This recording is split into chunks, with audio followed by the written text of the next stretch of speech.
Hi. ఎందుకు వచ్చింది తెలుసా? మళ్ళీ కొత్త మామిడికాయ పచ్చడి వచ్చేసింది. సో తినాలి కదా మరి. కొత్త మామిడికాయ పచ్చడి కొత్తగా పెట్టిండు మనకు. సో చిన్నగా వేసుకొని ఒకసారి. ఈరోజు స్పెషాలిటీ ఏంటి అని అంటే, మనము నెయ్యి వేసుకోవడం లేదు.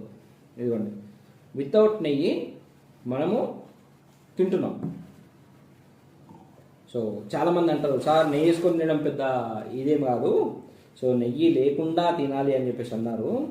సో అందుకని చెప్పేసి ఇక దిష్టి పెట్టకుండా ముందుగా చెప్తున్నా. ఎందుకంటే కొత్త మామిడికాయ పచ్చడి అంటే ఇక చాలామందికి ఇంట్రెస్ట్ ఉంటుంది. చాలా చాలా నోట్లో నీళ్ళు ఉడుతున్నాయి అనుకుంటా కదా చాలామందికి. ఆహాహా, ఎల్లిపాయలు మస్తు వేసిండ్రు వీళ్ళు, మంచి స్మెల్ వస్తున్నది. ఇక ముందుగా అయితే మీతో ముచ్చట పెడదాం అనుకుంటే నోట్లో నీళ్ళు వస్తున్నాయి. సో ఫస్ట్ ఒక ముద్ద పెట్టిన తర్వాత ముచ్చట వెళ్దాం.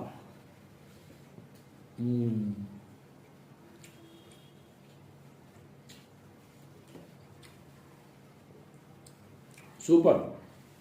చెప్పినా కదా, తినాలంటే అదృష్టం ఉండాలి. మామిడికాయ ఫస్ట్ మామిడికాయ, కొత్త మామిడికాయ ఎంతైనా సూపర్ ఉంటుంది.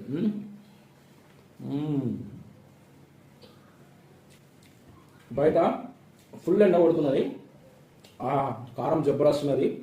చూడు ఒకసారి ఊహించుకోండి, వేడి వేడి అన్నంలా ఇంత ఎర్ర కలుపుకొని తింటే ఎట్లుంటుంది. మళ్ళీ చెప్తున్నా, తినాలంటే నిజంగా అదృష్టం ఉండాలి. సో ఎంజాయ్, ప్రతిదాన్ని తినండి, ఎంజాయ్ చేయండి. ఓకేనా?